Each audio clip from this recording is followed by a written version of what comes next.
श्री कृष्णा दोस्तों, किशोरी क्रिएशन से मैं सपना शर्मा आप सभी का हार्दिक स्वागत करती हूँ आपके अपने चैनल पर।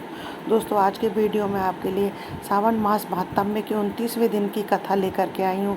इससे पहले के सावन मास महात्म्य के 28 अध्याय के वीडियो जो है मैंने मेरे चैनल पर डाले हुए हैं। आप उनको मेरे चैनल पर जाकर देख भी सकते हैं और श्रवण भी कर सकते हैं।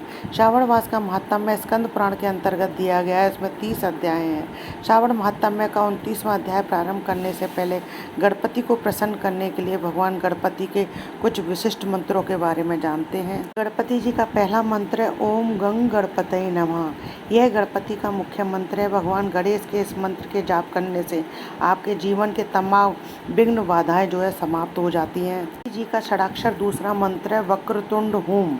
यह गणपति का विशिष्ट षडाक्षर मंत्र है। यह भी बेहद लाभकारी है। इस मंत्र का जाप करने से आपके किसी भी कार्य में जो है रुकावट नहीं आती है। इसके अलावा गणपति जी का जो तीसरा मंत्र बता रहे हैं वह समृद्धिदायक गणपति मंत्र है। आइए समृद्धिदायक गणपति मंत्र को जानते हैं। ओम श्री गंग सौम्याय गणपते वर वरद सर्वजनम में वशमाने स्वाहा। रोजगार प्राप्ति और आर्थिक समुदाय के समृद्धि के लिए यह मंत्र जो है इस मंत्र का जाप किया जाता है। ये श्रावण मास महात्म्य का अध्याय 29 जानते हैं। इससे पहले श्रावण मास महात्म्य के 28वें अध्याय में हमने जो है अगस्त्य जी को अर्घ देने की विधि के वृत्तांत के बारे में जाना था। 29वें अध्याय में हम श्रावण मास में किए जाने वाले व्रतों का काल निर्णय के वृत्तांत के बारे में जानेंगे। बोले हे सनत कुमार, अब मैं पूर्व में कहे हुए व्रत कर्मों के समय में के विषय में बताऊंगा। हे महामुनि, किस समय कौन सा कार्य करना चाहिए उसे सुनिए। श्रावण मास में कौन सी तिथि किस विहित काल में ग्रहण के योग्य होती है और उस स्थिति में पूजा जागरण आदि से संबंधित समय मुख्य समय जो है वो क्या है। उन व्रतों के वर्णन के समय में कुछ व्रतों का समय तो पूर्व में बता दिया गया है और नक्त व्रतों का समय भी विशेष रूप से उन व्रतों तथा कर्मों में उचित बताया गया है। उपवास करें तथा रात्रि में भोजन करें, यही प्रथम नियम है। सभी व्रतों का उद्यापन उन व्रतों की तिथियों में ही होना चाहिए। किसी कारणवश उस तिथि में उद्यापन संभव ना हो तो पंचांग शुद्ध दिन में एक दिन पूर्व अधिवासन करें और दूसरे दिन आदर पूर्वक हवन आदि कार्यों को करें। पारण व्रत में तिथि का बढ़ना या घटना कारण नहीं है। श्रावण मास के शुक्ल पक्ष की प्रतिपदा तिथि में संकल्प करके उपवास करें, दूसरे दिन पारण करें, उसके बाद दूसरे दिन उपवास धारण करें। इसी क्रम में करते रहें। तो चाहिए कि पारण में हविष्यान्न मूंग चावल आदि ग्रहण करें। एकादशी तिथि में पारण का दिन हो जाने पर 3 दिन निरंतर जो है उपवास करें। व्रत में पूजा का समय प्रातःकाल ही होना चाहिए। सोमवार के व्रत में पूजा का समय सायंकाल होना चाहिए। बुध तथा गुरु के व्रत में पूजन के लिए मुख्य समय प्रातःकाल है। शुक्रवार के व्रत में पूजन उषा काल से लेकर सूर्य उदय के पूर्व तक हो जाना चाहिए। शनि के व्रत में शनि के दान के लिए मध्याह्न मुख्य समय कहा गया है। हनुमान जी के पूजन के समय मध्याह्न है। अश्वत्थ का पूजन प्रातःकाल करना चाहिए। रोटक नामक व्रत में यदि सोमवार व्रत प्रतिपदा तिथि हो तो वह प्रतिपदा 3 मुहूर्त से कुछ अधिक होनी चाहिए, अन्यथा पूर्व योगिनी प्रतिपदा ग्रहण करनी चाहिए। नामक व्रत की तृतीया तिथि चतुर्थी युक्त होनी चाहिए। गणपति व्रत हेतु तृतीया विद्या चतुर्थी तिथि प्रशस्त होनी चाहिए। पूजन में षष्ठी युक्त पंचमी प्रशस्त होती है। सुपोधन व्रत में सायकाल सप्तमी युक्त षष्ठी श्रेष्ठ होती है। के व्रत में मध्याह्न व्यापनी सप्तमी ग्रहण करनी चाहिए। देवों के पवित्रारोपण व्रत में रात्रि व्यापनी अष्टमी तिथि ग्रहण करनी चाहिए। व्यापनी कुमारी नवमी प्रशस्त मानी गई है। इसी प्रकार आशा नामक जो दशमी तिथि है वह भी नक्त व्यापनी होनी चाहिए। विद्या एकादशी का त्याग करना चाहिए। इसमें वैद्य के लिए विषय में सुनिए। एकादशी व्रत के लिए अरुणोदय में, दशमी का वेद वैष्णवों के लिए तथा सूर्योदय में दशमी का वेद स्मार्तों के लिए निंद होता है। रात्रि के अंतरिम पहर का आधा भाग अरुणोदय होता है।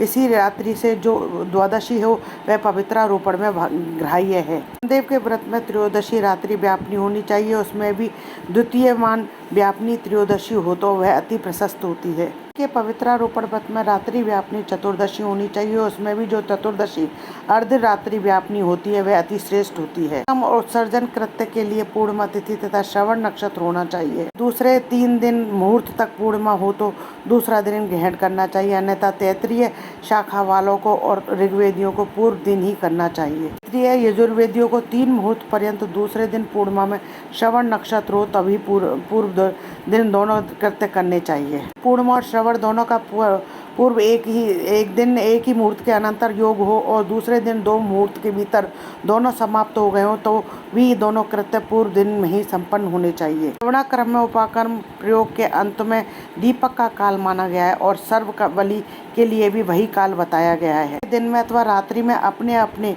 गुह्य सूत्र के अनुसार जब भी इच्छा हो उसे करना चाहिए। तथा सर्व बलिदान कर्म में अस्तकाल व्यापनी पूर्णिमा प्रशस्त होनी चाहिए। हयग्रीव के उत्सव में मध्याह्न व्यापनी पूर्णिमा प्रशस्त होती है। रक्षाबंधन कर्म में अपराह्न काल व्यापनी पूर्णिमा होनी चाहिए। इसी प्रकार संकष्ट चतुर्थी चंद्रोदय व्यापनी हर्य होती है। चंद्रोदय व्यापनी चतुर्थी दोनों दिनों में अथवा दोनों दिन में न हो तो भी चतुर्थी व्रत पूर्व दिन में करना चाहिए, क्योंकि तृतीया में चतुर्थी महान पुण्य फल देने वाली होती है। व्रतियों को चाहिए कि गणेश जी को प्रसन्न करने वाले इस व्रत को करें। चतुर्थी, गौरी चतुर्थी, तो बहुला चतुर्थी, इन चतुर्थियों के अतिरिक्त अन्य सभी चतुर्थी अन्य देवताओं के पूजन के लिए पंचमी विद्या कही गई है। जन्माष्टमी तिथि निश्चित व्यापनी ग्रहण की जानी चाहिए। निर्णय में सर्वत्र तिथि 6 प्रकार की मानी जाती है। दोनों दिन पूर्व व्यापनी, दोनों दिन केवल अर्धव्यापनी, अंश से दोनों दिन समव्यापनी, अंश से दोनों दिन विषम व्यापनी, 5वां पूर्व दिन संपूर्ण व्यापनी, दूसरे दिन आंशिक व्यापनी और छठा है पूर्व दिन आंशिक व्यापनी और दूसरे दिन व्यापनी। पक्षों में से 3 पक्षों में से जिस प्रकार संदेह नहीं है उसे सुनिए। व्यापनी में अंश व्यापनी से अधिक व्यापनी उत्तम होती है। एक दिन तिथि पूर्णा है, वही तिथि दूसरे दिन अपूर्णा कही जाती है। व्यापनी तथा अंश से व्याप्ति, इनमें अंश व्याप्ति उत्तम होती है और जब अंश व्यापनी पूर्ण हो तब अंश में से भी सम और वहाँ संदेह होता है और उसके निर्णय में भेद होता है। योग वाक्य से वार तथा नक्षत्र के योग से, कहीं प्रधान द्वय योग से और कहीं पारण योग से जन्माष्टमी व्रत में संदेह होने पर तीनों पक्षों में पराघाय होती है। यदि अष्टमी 3 पहर के भीतर ही समाप्त होती हो तो अष्टमी के अंत में पारणा हो जाना चाहिए और उसके बाद यदि अष्टमी उषा काल में समाप्त होती है तो पारणा जो है उसी समय होना चाहिए। नामक व्रत में मध्याह्न व्यापनी अमावस्या शुभ होती है और वृषभों के पूजन में सायकाल व्यापनी अमावस्या जो है शुभ होती है। के संचय में संगम काल में यह दिन 5 भागों में से दूसरा भाग व्यापनी अमावस्या शुभ कही गई है। कर्क संक्रमण से 30 घड़ी पूर्व का काल पुण्य काल में होता है और सिंह संक्रमण के बाद की 16 घड़ियां भी पुण्य में होती हैं। कुछ मुनि पूर्व की 16 घड़ियों को भी पुण्यमयी मानते हैं। अगस्त के अर्घा का काल तो व्रत वर्णन में ही कह दिया गया है। मैंने आपसे यह कर्मों के काल का निर्णय कह दिया है। जो मनुष्य इस अध्याय का श्रवण करता है अथवा इसका पाठ करता है वह श्रावण मास में किए गए सभी व्रतों का फल प्राप्त करता है। श्री स्कंद पुराण के अंतर्गत ईश्वर सनत कुमार संवाद श्रावण मास महात्म्य में व्रत निर्णय काल निर्णय कथन नामक 29वां अध्याय संपूर्ण।